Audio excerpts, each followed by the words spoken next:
When I travel, my favorite souvenir to bring home with me is the travel sketchbook that I start while I'm on the trip, and then I finish it when I'm home and fill it with all of the fun memories. And some of these are things like food or landscapes or buildings, but a lot of times when I travel, what I actually get obsessed with are patterns. So things like the stonework or masonry. Or sometimes I'll find a really neat tile like this one that I found in the shower of a hotel I was staying at. I really want to paint it. It just looks like fun to do.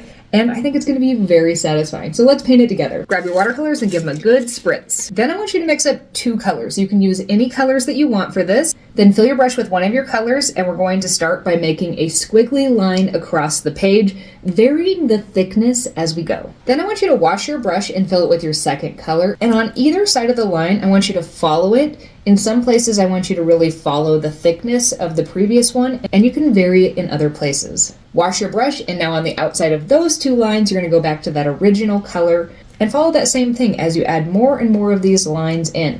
Just play with that line weight as you make each one of these strokes. I inadvertently made the color of my sweater. At this point, you're going to be left with just a really neat pattern, and you could leave it just like that. But I think I'm actually going to dry this and then use the lines in between to make some notes about the things that I want to remember from the trip. So it's time to let it dry or make it dry. I really like this page because it does 2 different things. The first is it celebrates my love for patterns because I love patterns.